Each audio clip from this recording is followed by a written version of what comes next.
ನನಗೇನೇ ಆದ್ರೂ ನೀನೇ ಹೊಣೆ ಸ್ವಾಮಿ.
ನನ್ನ ಶ್ರಮ ಎಲ್ಲ ವ್ಯರ್ಥ ಆಗುತ್ತೆ ಅನ್ನೋದಲ್ವ ನನ್ನ ಯೋಚನೆ.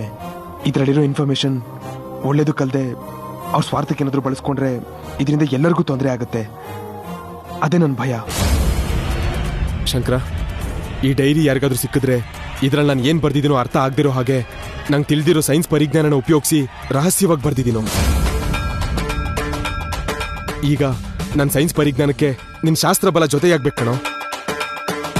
ನಿಂಗೆ ಗೊತ್ತಿರೋ ಮಂತ್ರಶಕ್ತಿನೆಲ್ಲ ಉಪಯೋಗಿಸಿ ನನ್ನ ತಂಗಿ ನಕ್ಷತ್ರದಲ್ಲಿ ನನ್ನ ತಂಗಿನ ಬಿಟ್ಟು ಮತ್ತಾರು ಇದನ್ನ ಮುಟ್ತಿರೋ ಹಾಗೆ ನಿನ್ನ ಶಕ್ತಿಯಿಂದ ಇದನ್ನ ಮಂತ್ರ ದಿಗ್ಬಂಧನ ಮಾಡು.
ಈ ವೇಲಾಯುಧದ ಕೆಳಗಡೆ ನಮ್ಮಣ್ಣ ಏನೋ ಬಚ್ಚಿಟ್ಟಿರ್ತಾನೆ ಅಂತ ನೀನು ಹೇಳಿದ್ದು ನಿಜ ಆಯ್ತು ಅರ್ಜುನ್,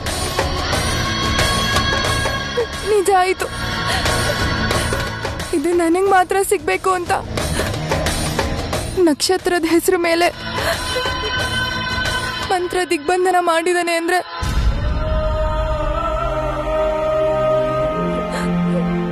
ನನ್ನ ಮೇಲಿರೋ ಪ್ರೀತಿ ಮಾತ್ರ ಅಲ್ಲ, ಅದಕ್ಕೂ ಮೀರಿರೋ ಕರ್ತವ್ಯ ಕೂಡ ಇದೆ. ಭೈರವಿ ಅವರೇ, ನಿಮ್ಮಣ್ಣ ನಿಮ್ಮ ಮೇಲೆ ಇಟ್ಕೊಂಡಿರೋ ನಂಬಿಕೆಗೆ ಸಂತೋಷ ಪಡಬೇಕೇ ಹೊರತು ಸಂಕಟ ಪಡಬಾರ್ದು. ಬನ್ನಿ, ಆದಷ್ಟು ಬೇಗಲಿಂದ ಹೋಗ್ಬೇಕು.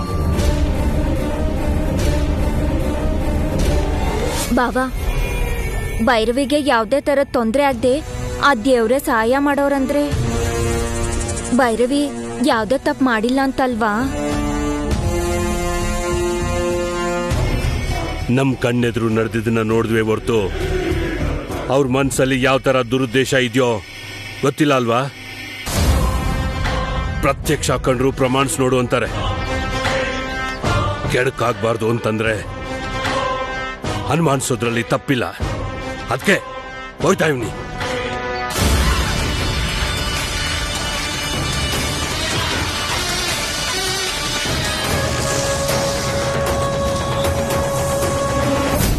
ಆದಿತ್ಯ, ನಾನು ಸತ್ತು ಹೋದ್ರೂ ಕೂಡ ನೀನು ನನ್ನ ಮೇಲಿಟ್ಟಿರೋ ನಂಬಿಕೆನ ಉಳಿಸ್ಕೊಳ್ಳೋಕ್ಕೋಸ್ಕರ ನೀನು ತಿಳ್ಕೊಂಡಿದ್ದ ರಹಸ್ಯ ನೀನು ಅಂದ್ಕೊಂಡ ಹಾಗೆ ನಿನ್ನ ತಂಗಿ ಕೈ ಸೇರಿದೆ. ನಿನ್ನ ಸ್ನೇಹಿತನಾಗಿ ನಾನು ಮಾಡಬೇಕಾದನ್ನು ಮಾಡಿದ್ದೀನಿ. ನನ್ನ ಕರ್ತವ್ಯ ಮುಗೀತು ಗೆಳೆಯ. ಇನ್ನು ನನಗೆ ಮುಕ್ತಿ. ಶಿವೋಹಂ.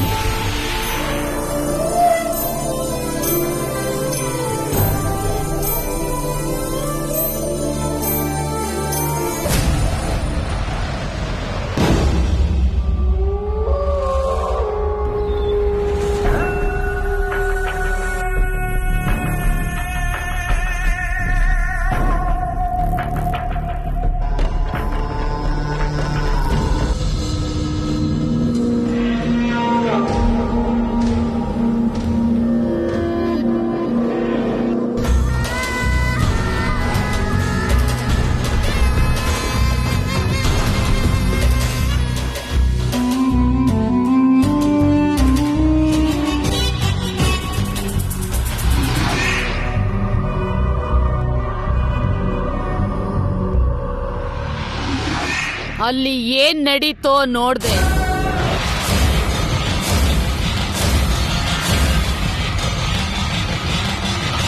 ಸುತ್ತ ಬೆಂಕಿ ಉರಿತಿದೆ.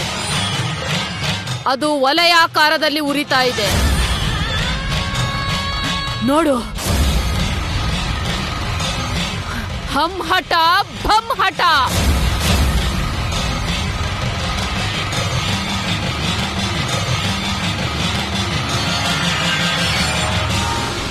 ನಾನಲ್ಲಿ ಏನೇನ್ ನೋಡಿದ್ನೋ ಅದನ್ನೇ ಹೇಳಕ್ಕೆ ನಿನ್ಗೆ ಇಷ್ಟು ಗಂಟೆ ಬೇಕಾಯ್ತಾ? ಇದೇ ನಿನ್ ಮಂತ್ರಶಕ್ತಿ? ಧ್ಯಾನ ಶಕ್ತಿ ಅಂತ ಏನೇನೋ ಹೇಳ್ತಿದ್ರೆ ನನಗ್ ಗೊತ್ತಿಲ್ಲದೆ ಇರೋದು, ನಮಗ್ ಉಪಯೋಗ ಆಗೋದು ಏನಾದ್ರೂ ಹೇಳ್ತೀಯಾ ಅಂತ ಎಕ್ಸ್ಪೆಕ್ಟ್ ಮಾಡಿದ್ದೆ. ನಾನ್ ನೋಡಿದ್ದನ್ನ ಹೇಳೋದಕ್ಕೆ ನಿಂಗೆ ಇಷ್ಟೊತ್ತು ಟೈಮ್ ಬೇಕಾಯ್ತು.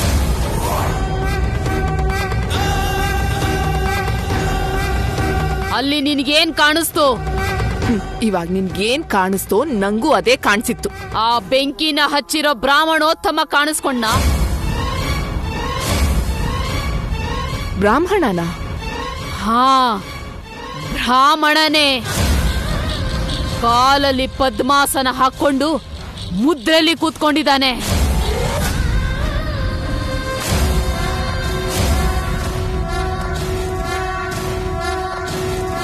ನೀನು ಬೆಂಕಿ ಮಾತ್ರ ನೋಡಿದ್ಯಾ, ನಾನದನ್ನ ಸೃಷ್ಟಿಸಿರೋನ್ನು ನೋಡಿದ್ದೀನಿ. ನಿನಗೂ ನನ್ನ ಮಂತ್ರಶಕ್ತಿಗೂ ಇರೋ ವ್ಯತ್ಯಾಸ ಅದೇ. ಅವನು ಸಾಮಾನ್ಯವಾದವನಲ್ಲ. ಕಠೋರ ಸಾಧನೆಯಿಂದ ದೈವಾನುಗ್ರಹ ಸಾಧಿಸಿರುವ ಮಂತ್ರೋಪಾಸಕ. ನೋಡು, ಹಂ ಹಠ ಬಂ ಹಠ ಫಟ್.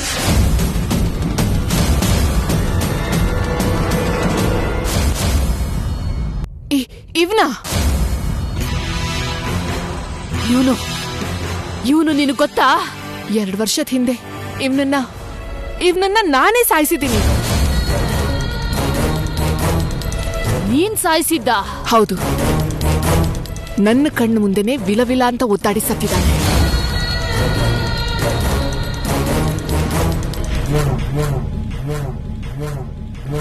ಸಾಯೋಕ್ ಮೊದ್ಲು ಅವನು ಯಾವ ಭಂಗಿನಲ್ಲಿದ್ದ?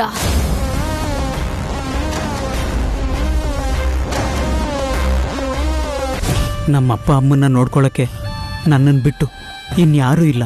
ನನ್ನನ್ನೇನು ಮಾಡಬೇಡಿ, ಬಿಟ್ಬಿಡಿ. ನಿನ್ನನ್ನು ಕರ್ಕೊಂಡು ಬಂದಿರೋದು ಬಿಡೋದಕ್ಕಲ್ಲ.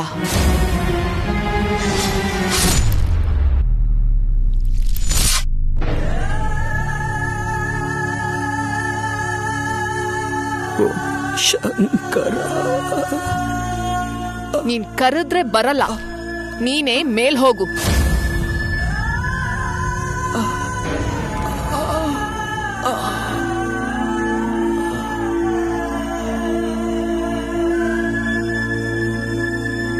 ನನ್ನ ಶ್ರಮ ಎಲ್ಲ ವ್ಯರ್ಥ ಆಗುತ್ತೆ ಅನ್ನೋದಲ್ವ ನನ್ನ ಯೋಚನೆ. ಇದರಲ್ಲಿರೋ ಇನ್ಫಾರ್ಮೇಶನ್ ಒಳ್ಳೇದಕ್ಕಲ್ದೆ ಅವ್ರ ಸ್ವಾರ್ಥಕ್ಕೆ ಬಳಸ್ಕೊಂಡ್ರೆ ಎಲ್ಲ ಮಾನವ ಜಾತಿಗೆ ನಷ್ಟ ಆಗುತ್ತೆ. ಅದೇ ನನ್ನ ಭಯ. ಶಂಕರ, ಈ ಡೈರಿ ಯಾರಿಗಾದ್ರೂ ಸಿಕ್ಕಿದ್ರೆ ಇದ್ರಲ್ಲಿ ನಾನು ಏನ್ ಬರ್ದಿದ್ದೀನೋ ಅರ್ಥ ಆಗದಿರೋ ಹಾಗೆ ನಂಗೆ ತಿಳಿದಿರೋ ಸೈನ್ಸ್ ಪರಿಜ್ಞಾನನ ಉಪಯೋಗಿಸಿ ರಹಸ್ಯವಾಗಿ ಬರ್ದಿದ್ದೀನೋ.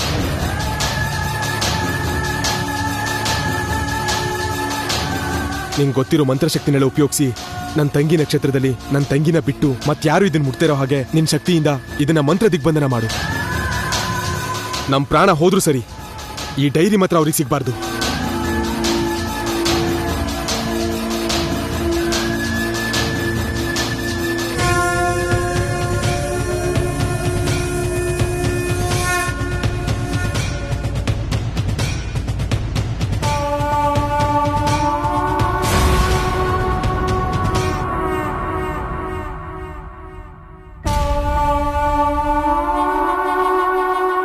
ಪ್ರಾಣ ಹೋಗೋಕ್ ಮೊದ್ಲು ಅವನು ಹೇಗಿದ್ದ? ಹೀಗಿದ್ದ.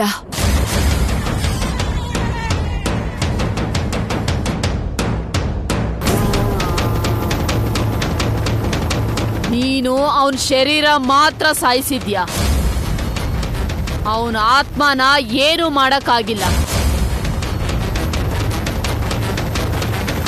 ಪ್ರಾಣ ಹೋಗ್ತಿರೋ ಕೊನೆ ಕ್ಷಣದಲ್ಲೂ ತನ್ನ ಆತ್ಮ ಸಾಯದೆ ಇರೋ ಹಾಗೆ ಮಂತ್ರ ಬಲದಿಂದ ಅದನ್ನ ಬದುಕಿಸ್ಕೊಂಡಿದ್ದಾನೆ.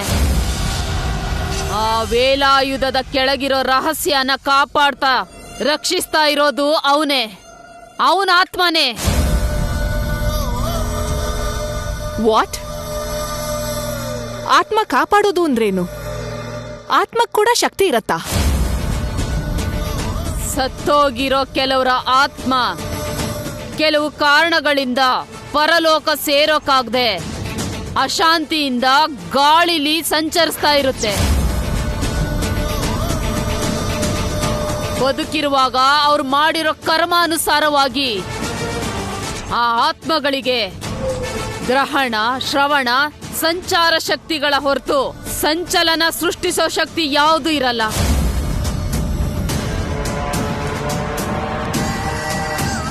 ಅದರಲ್ಲಿ ಕೆಲವು ಆತ್ಮಗಳು ಮಾತ್ರ ಪೀಡಿತ ಶಕ್ತಿಗಳು ಸೇರಿ ಬದುಕಿರೋರ್ನ ಪೀಡಿಸೋ ತರ ಇರುತ್ತೆ.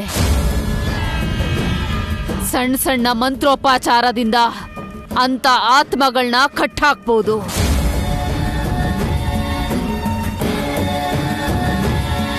ಆದ್ರೆ ಅವನು ದೈವ ಬಲನ ನಂಬಿರೋನು, ಮಂತ್ರಶಕ್ತಿ ಇರೋದ್ರಿಂದ ಆ ಆತ್ಮಕ್ಕೆ ಅದ್ವಿತೀಯ ಶಕ್ತಿ ಇರುತ್ತೆ.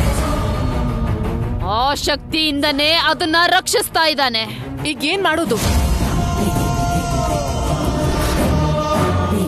ಅವನ ಆತ್ಮನ ವಶಪಡಿಸ್ಕೊಂಡು ಆ ಶಕ್ತಿನ ನಿರ್ವಿಘ್ನ ಮಾಡೋ ಶಕ್ತಿ ನನ್ನ ಹತ್ರ ಇದೆ.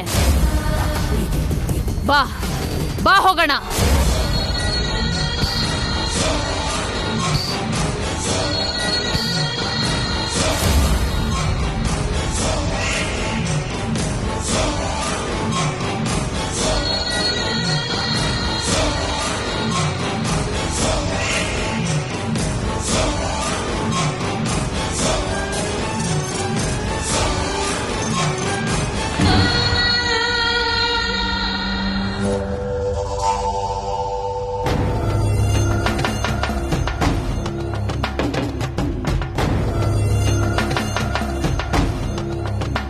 ಬಾ.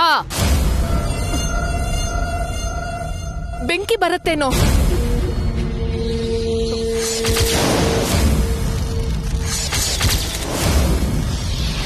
ನಾನಿದ್ದೀನಲ್ಲ, ಏನು ಆಗಲ್ಲ. ಬಾ.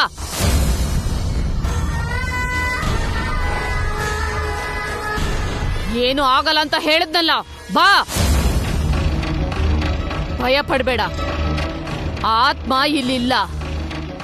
ಅವನ ಆತ್ಮಕ್ಕೆ ಮುಕ್ತಿ ಸಿಕ್ಕಿ ಶಿವೈಕ್ಯವಾಗಿದ್ದಾನೆ. ಭಯ ಪಡೋ ಅವಶ್ಯಕತೆ ಇಲ್ಲ. ಬಾ ಬಾ.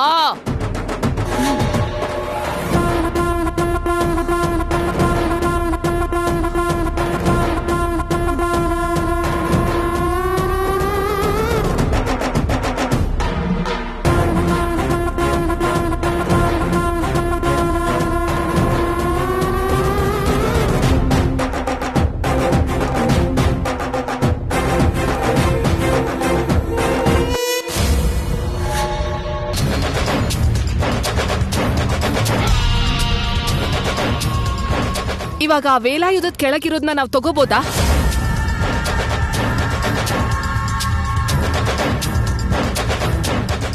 ಇದ್ರ ಕೆಳಗಡೆ ಇವಾಗ ಏನೂ ಇಲ್ಲ.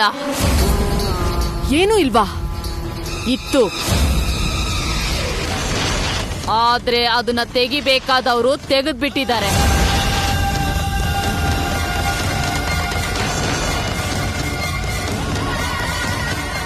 ಅದು ಸೇರ್ಬೇಕಾದ ಜಾಗಕ್ಕೆ ಸೇರ್ಕೊಂಡಿದೆ. ಅದಕ್ಕೆ ಅದನ್ನ ಇಷ್ಟು ದಿನ ರಕ್ಷಿಸಿರೋ ಆತ್ಮಕ್ಕೆ ಮುಕ್ತಿ ಸಿಕ್ಕಿದೆ.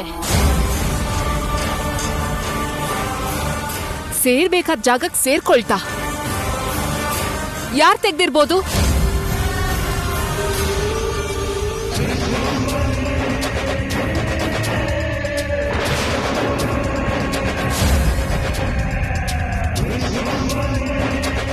ಆಶ್ಚರ್ಯ ಆಗ್ತಾ ಇದೆಯಲ್ಲ, ಅದನ್ನ ಯಾರು ತೆಗ್ದಿದ್ದಾರೋ ನನ್ನ ನೇತ್ರ ದೃಷ್ಟಿಗೆ ಕಾಣಿಸ್ತಾ ಇಲ್ವಲ್ಲ. ಯಾರು ತೆಗ್ದಿದ್ದಾರೆ?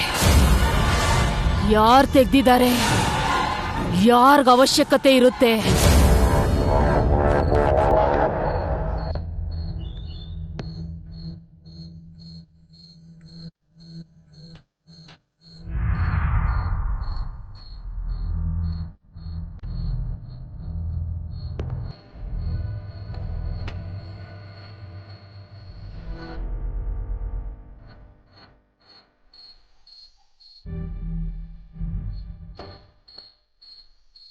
ಭೈರವಿಯವರೇ, ಒಂದು ನಿಮಿಷ ಈ ಕಡೆ ಬನ್ನಿ.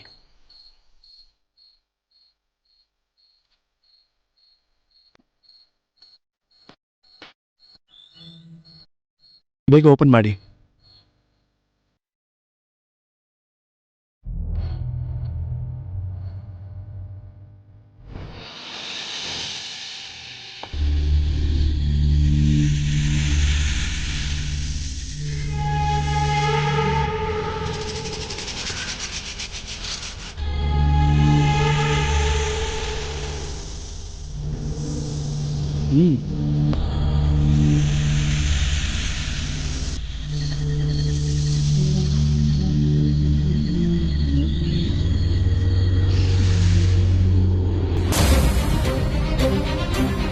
ಮುಂದಿನ ಪೇಜ್ಗಳು ನೋಡಿ.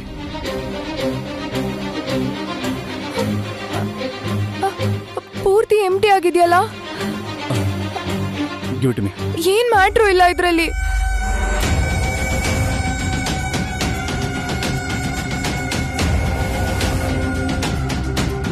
ನಾವಿಷ್ಟೆಲ್ಲ ಕಷ್ಟಪಟ್ಟು ಪ್ರಯತ್ನ ಮಾಡಿದ್ದು, ಅಷ್ಟೆಲ್ಲ ರಿಸ್ಕ್ ತಗೊಂಡಿದ್ದು ಏನು ಇಲ್ದಿರೋ ಈ ಡೈರಿಗೋಸ್ಕರನಾ?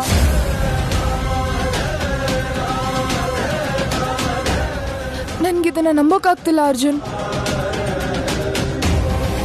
ನಮ್ಮಣ್ಣ ಮಿಸ್ಸಿಂಗ್ ಬಗ್ಗೆ, ಆ ಗುಡಿ ಮಿಸ್ಟ್ರಿ ಬಗ್ಗೆ ಇನ್ಫಾರ್ಮೇಶನ್ ಇರುತ್ತೆ ಅಂತ ತುಂಬಾ ಎಕ್ಸ್ಪೆಕ್ಟ್ ಮಾಡಿದ್ದೆ.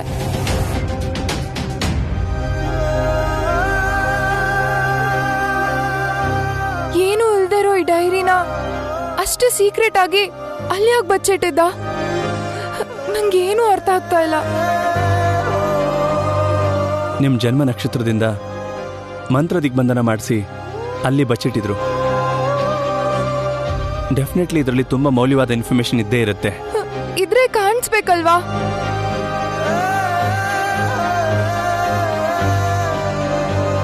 ನಿಮ್ಮಣ್ಣ ತುಂಬಾ ಬುದ್ಧಿವಂತ. ಇದು ಯಾರಿಗೂ ಸಿಗಬಾರ್ದು ಅಂತ ಅಷ್ಟು ಪ್ಲಾನ್ ಮಾಡಿದ್ದಾರೆ ಅಂದ್ರೆ ಇದರಲ್ಲಿರೋ ಮ್ಯಾಟ್ರನ್ನ ಎಲ್ರಿಗೂ ಗೊತ್ತಾಗೋ ಥರ ಅಷ್ಟು ಈಸಿಯಾಗಿ ಹೇಗೆ ಬರೀತಾರೆ? ಅಂದ್ರೆ ಈ ಡೈರಿ ನಿಮಗೆ ಬಿಟ್ಟು ಇನ್ಯಾರಿಗೂ ಸಿಗಬಾರ್ದು ಅಂತ ಮಂತ್ರಶಕ್ತಿಯಿಂದ ಬಂಧಿಸಿದ್ದಾರೆ ಅಂದ್ರೆ ಇದರಲ್ಲಿರೋ ಮ್ಯಾಟರ್ ಕೂಡ ಯಾರಿಗೂ ತಿಳಿಬಾರ್ದು ಅಂತ ತನಗೆ ಗೊತ್ತಿರೋ ಸೈನ್ಸ್ನ ಬಳಸ್ಕೊಂಡಿರ್ತಾರೆ.